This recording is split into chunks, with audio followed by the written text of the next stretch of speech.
नमस्कार, बहुत स्वागत है आप सभी का महुआ खबर पर। मैं हूं आपके साथ सपना ठाकुर। रुक करते बिहार झारखंड की तमाम खास और अहम खबरों की। हजारीबाग की राजनीति में इन दिनों बदलते जनमत और सोशल मीडिया पर चल रही चर्चाओं ने राजनीतिक हलकों में हलचल बढ़ा दी है। राजनीतिक विश्लेषकों का मानना है कि जनता का मूड धीरे धीरे बदलता दिखाई दे रहा है, जिसका असर आने वाले चुनावी समीकरणों पर पड़ सकता है। सदर विधायक प्रदीप प्रसाद, जिन्हें वर्ष 2024 के विधायक चुनाव में जनता का व्यापक समर्थन मिला था, अब नई राजनीतिक चर्चाओं के केंद्र में है। हाल ही में रजरप्पा स्थित छिन्नमस्तिका मंदिर में आयोजित सामूहिक भोज और उसमें विभिन्न राजनीतिक खेमों के नेताओं की मौजूदगी ने कई तरह के सवाल खड़े कर दिए हैं। इसे लेकर के राजनीतिक गलियारों में अलग अलग कयास लगाए जा रहे हैं। तो वहीं सांसद मनीष जायसवाल को लेकर भी सोशल मीडिया पर लगातार बहस छिड़ी हुई है। कोरोना काल में किए गए उनके कार्यों की सराहना करने वाले कई लोग अब उनकी कार्यशैली, जनसंपर्क और उपलब्धता को लेकर सवाल उठा रहे हैं। हालांकि इन आरोपों की स्वतंत्र पुष्टि नहीं हुई है, लेकिन चर्चाओं ने राजनीतिक माहौल को गर्म जरूर कर दिया है। विशेषज्ञों का मानना है कि लोकतंत्र में जनता की धारणा और बदलता राजनीतिक नैरेटिव किसी भी नेता के भविष्य को प्रभावित कर सकता है। ऐसे में आने वाले समय में हजारीबाग की राजनीतिक और दिलचस्प होने की संभावना है। तो इसी के साथ आरा में चर्चित भरत तिवारी हत्याकांड को लेकर पुलिस की सक्रियता लगातार बढ़ती दिखाई दे रही है। इसी कड़ी में भोजपुर एसपी राज बुधवार देर रात भरत तिवारी के परिजनों से मिलने उनके आवास पहुंचे। इस दौरान उन्होंने परिवार के सदस्यों से विस्तार से बातचीत की और मामले से जुड़े कई महत्वपूर्ण जानकारियां हासिल की। मुलाकात के दौरान भरत तिवारी की मां आशा देवी ने एसपी से इस पूरे मामले की जांच केंद्रीय जांच ब्यूरो यानी कि सीबीआई से कराने की मांग की है। उन्होंने कहा कि परिवार को निष्पक्ष और गहन जांच की उम्मीद है, ताकि दोषियों को जल्द से जल्द सजा मिल सके। एसपी के पहुंचने की सूचना मिलते ही आसपास के बड़ी संख्या में लोग भी वहां जुट गए। पुलिस बल के साथ पहुंचे एसपी ने परिजनों को न्याय दिलाने का भरोसा दिया है और मामले की जांच को गंभीरता से आगे बढ़ाने की बात की है। यही बातें हुई कि वो बोले थे बॉडीगार्ड यहाँ पे देने के लिए, तो मेरा मांग यही था उनसे कि जो भी यहाँ पे करे चाहे रखें, कि सब उन्हीं के निगरानी में जांच करके यहाँ पे रखा जाएगा। वो बोले कि हाँ जो भी होगा मेरे ऊपर आएगा। कुछ भी होगा तो हाँ कुछ भी होगा। डर हाँ लग रहा है राज, क्या?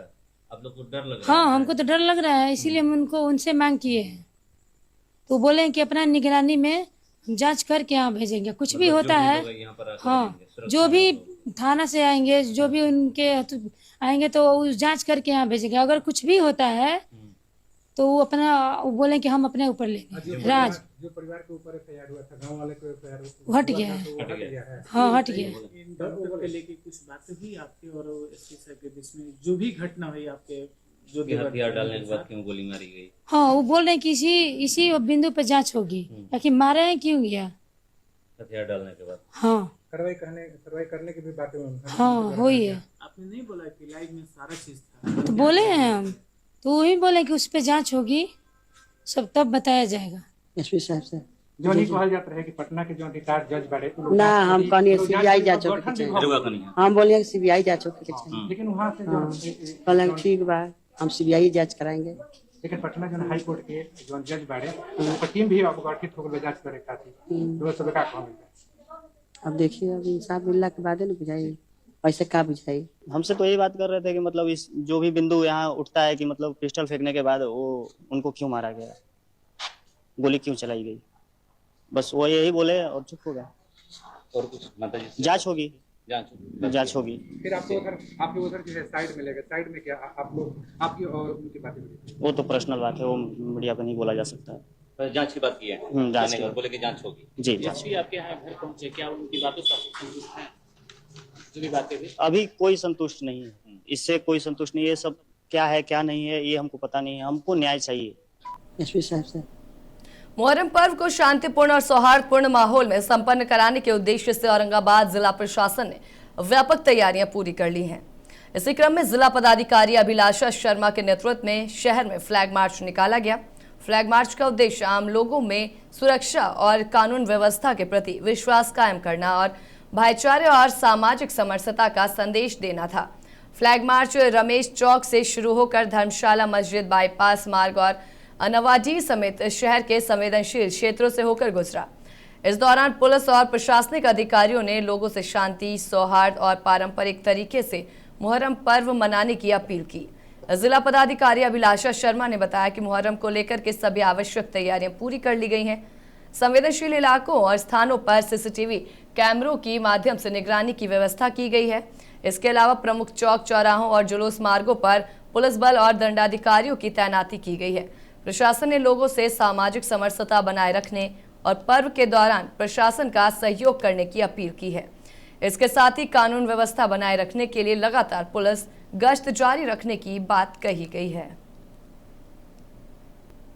तो आरा के वीर कुंवर सिंह किला परिसर में मुहर्रम की नवमी के अवसर पर धार्मिक आस्था और सांप्रदायिक सौहार्द का अद्भुत नजारा देखने को मिला। यहाँ 24 छोटी ताजियाओं को एक कतार में सजाया गया, जिसे देखने के लिए मुस्लिम और हिंदू समुदाय के लोगों की भारी भीड़ उमड़ पड़ी।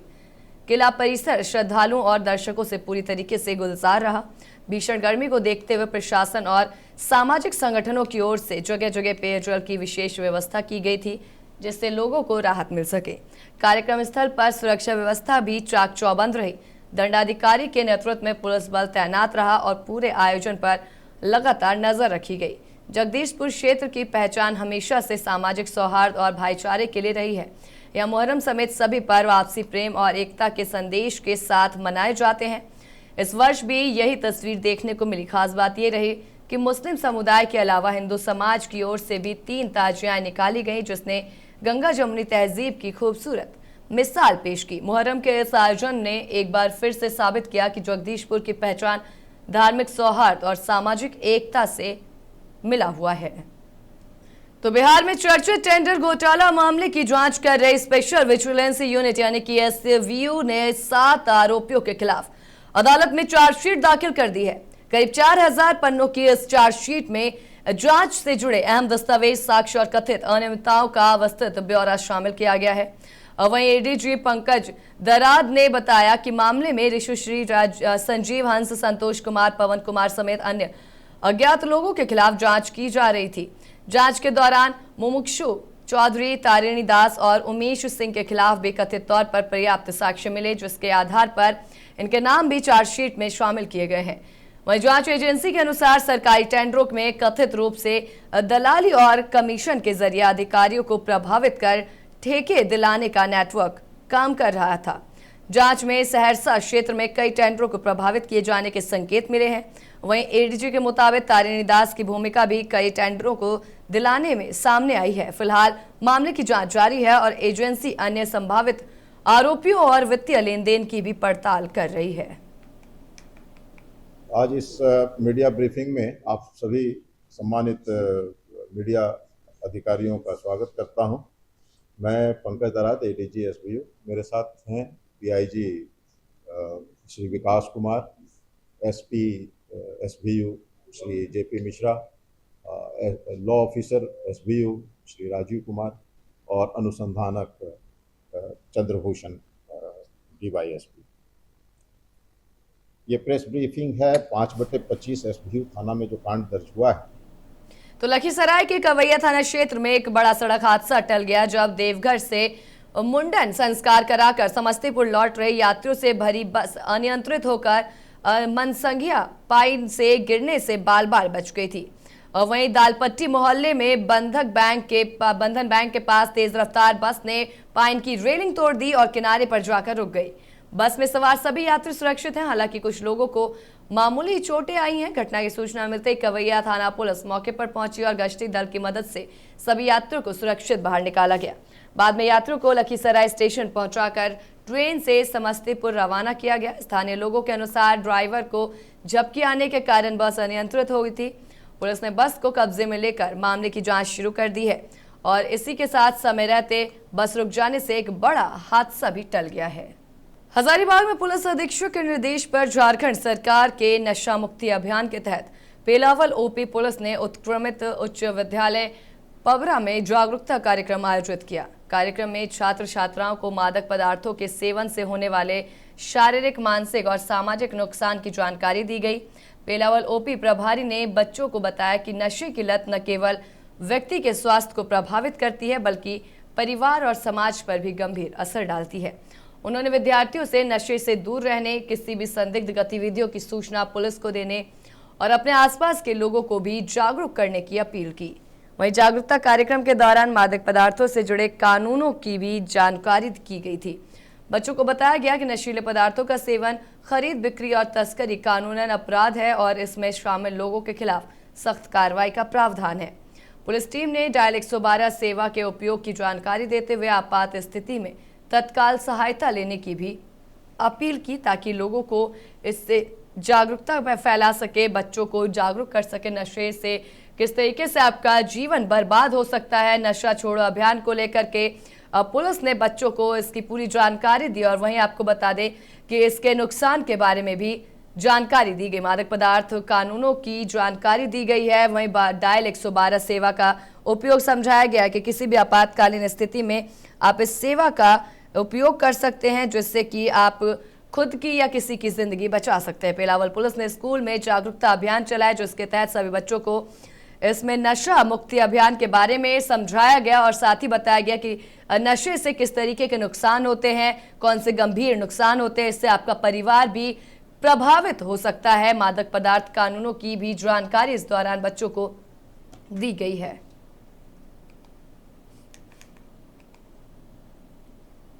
तो सरायकेला में गुम और चोरी हुए मोबाइल फोन की बरामदगी के लिए चलाए जा रहे प्रोजेक्ट डिवाइस के तहत कांडरा थाना पुलिस को बड़ी सफलता मिली है। पुलिस ने CEIR पोर्टल की मदद से 5 गुम मोबाइल फोन बरामद कर उनके वास्तविक मालिकों को सौंप दिए। अपने मोबाइल वापस मिलने पर लोगों के चेहरे खिल उठे और उन्होंने पुलिस के प्रति आभार व्यक्त किया। वहीं पुलिस अधिकारियों ने बताया कि पुलिस अधीक्षक के निर्देश पर जिले में मोबाइल गुम होने और चोरी की शिकायतों के त्वरित निष्पादन के लिए विशेष अभियान चलाए जा रहे हैं। कांडरा थाना क्षेत्र से मिले आवेदनों के आधार पर पुलिस ने तकनीकी जांच शुरू की। इसके बाद CEIR पोर्टल के माध्यम से मोबाइल फोन की लोकेशन और उपयोग से जुड़ी जानकारी भी जुटाई गई। लगातार प्रयास के बाद पुलिस टीम ने 5 मोबाइल फोन को सफलतापूर्वक रिकवर कर लिया। बुधवार को कांडरा थाना परिसर में आयोजित कार्यक्रम के दौरान बरामद मोबाइल उनके असली मालिकों को सौंप दिए गए। वहीं पुलिस ने आम नागरिकों से अपील की है कि मोबाइल गुम होने या चोरी होने की स्थिति में बिना देरी किए नजदीकी थाने में इसकी शिकायत दर्ज कराएं। ऐसा है, आज जो है पुलिस अधीक्षक महोदया के द्वारा शुरू किए गए प्रोजेक्ट डिवाइस के तहत CEI पोर्टल के माध्यम से हम लोगों ने जो है गुम हुए 5 मोबाइल को रिकवरी किया है, बरामद किया है और आज उन 5 मोबाइल को जो है उसके वास्तविक मालिक को जो है दे दिया गया है, जिससे वह जो है मेदिनीनगर शहर थाना क्षेत्र के चरखी भट्ट इलाके में जमीनी विवाद को लेकर पेयजल एवं स्वच्छता विभाग के ठेकेदार संजय तिवारी उर्फ गुड्डू तिवारी पर गोली चलाने के मामले में पुलिस ने बड़ी सफलता हासिल करते हुए आरोपी प्रीतम तिवारी को गिरफ्तार कर लिया है। पुलिस ने आरोपी की निशानदेही पर घटना में इस्तेमाल हथियार और गोली भी बरामद कर ली है। आपको बता दें कि जय तिवारी अष्टभुजी मंदिर से पूजा कर घर लौट रहे थे और इसी दौरान उनके भतीजे प्रीतम तिवारी ने उन पर फायरिंग कर दी। गोली उनके सीने के नीचे लगी, जिससे वो गंभीर रूप से घायल हो गए हैं। परिजनों ने उन्हें तत्काल इलाज के लिए मेदिनीनगर मेडिकल कॉलेज अस्पताल में भर्ती कराया है, जहां पलामू SP कपिल चौधरी के अनुसार संजय तिवारी और उनके गोतिया परिवार के बीच करीब 22.5 डेसिमल जमीन को लेकर लंबे समय से विवाद चल रहा था। जमीन की कीमत करीब 1 करोड़ रुपए बताई जा रही है और इसी विवाद के चलते गोलीबारी की घटना को अंजाम दिया गया। घटना के बाद गठित SIT टीम ने लगातार छापेमारी कर रांची रोड स्थित चियांकी हवाई अड्डे के पास से आरोपी को गिरफ्तार कर लिया है। JLA कॉलेज के पास एक व्यक्ति जो संजीव तिवारी नामक व्यक्ति को किसी अपराधी द्वारा गोली मारने की घटना को कारित किया गया था। जब घटनास्थल पर पहुंचे और आसपास के लोगों का बयान लिया तो इसमें एक प्रीतम तिवारी नाम के व्यक्ति का नाम सामने आया, जिसके पश्चात कांड की गंभीरता को देखते हुए SIT दल का गठन किया गया। कांड की घटना के कारित होने के बाद ही छापेमारी दल के द्वारा अलग अलग जगह छापेमारी की जा रही थी। इसी क्रम में 24 तारीख को आज सुबह इनको जो अपराधी हैं प्रीतम तिवारी, जो संदिग्ध अभी तक थे, उनको गिरफ्तार किया गया। उनको मतलब पूछताछ के लिए पकड़ा गया जब पूछताछ के लिए उनको लाया गया तो उन्होंने अपना अपराध स्वीकार किया। उनके द्वारा बताया गया कि जमीनी विवाद में किसी विवाद के चलते उन्होंने अभियुक्त जो विक्टिम है उनको गोली मारकर बदला लेने की कोशिश की थी, और जो घटना में प्रयुक्त हथियार है उनके द्वारा निशानदेही पर रिकवर कराया गया, जिसमें कि 7.65 mm की एक पिस्टल और 3 जिंदा राउंड गोली हमें बरामद हुए। इसके लखनऊ में हुए दर्दनाक अग्निकांड के बाद अब हजारीबाग के कोचिंग संस्थानों की सुरक्षा व्यवस्था को लेकर सवाल उठने लगे हैं। झारखंड का प्रमुख शैक्षणिक केंद्र माने जाने वाले हजारीबाग में हजारों छात्र विभिन्न कोचिंग संस्थानों में पढ़ाई कर रहे हैं, लेकिन इसमें से कई संस्थानों में सुरक्षा मानकों की स्थिति चिंताजनक बताई जा रही है और बाबूगंज, मटवारी, कोड़ा और मिशन रोड जैसे इलाकों में बड़ी संख्या में संचालित कोचिंग संस्थानों में फायर सेफ्टी, आपातकालीन निकासी और पर्याप्त वेंटिलेशन जैसी महत्वपूर्ण सुविधाओं, मूलभूत सुविधाओं का अभाव देखने को मिल रहा है। कई संसाधनों में क्षमता से अधिक छात्रों को एक ही कक्ष में बिठाया जा रहा है, जिससे किसी भी आपात स्थिति में बड़ा खतरा उत्पन्न हो सकता है। उपायुक्त हेमंत सती ने कहा कि अधिक लोड और खराब विद्युत व्यवस्था आगजनी की घटनाओं का प्रमुख कारण भी बन सकती है। जब भी दावानल की जो भी घटना होती है वो अपने आप में बहुत ही चिंतनीय और बहुत ही दुखद होती है। तो जैसी घटना आपने बताई कि लखनऊ में हुई, वो बहुत ही दुखद घटना है और वैसी घटना की पुनरावृत्ति और कभी न हो, किसी तरीके से न हो, उसके लिए बार बार प्रयास किए जाते रहे हैं और बारंबार जिला प्रशासन की तरफ से संबंधित जितने भी प्रतिष्ठान हैं जहां अपेक्षाकृत अधिक लोगों का कॉन्ग्रीगेशन होता है और जहां पर वेरियस तरह के विभाग संचालित होते हैं, वेरियस तरीके की चीज़ें संचालित होती हैं, उसमें क्या करना होता है। सबसे पहले हमारे ये आवश्यक है हम लोगों के लिए जानना कि लोड का असेसमेंट सही तरीके से।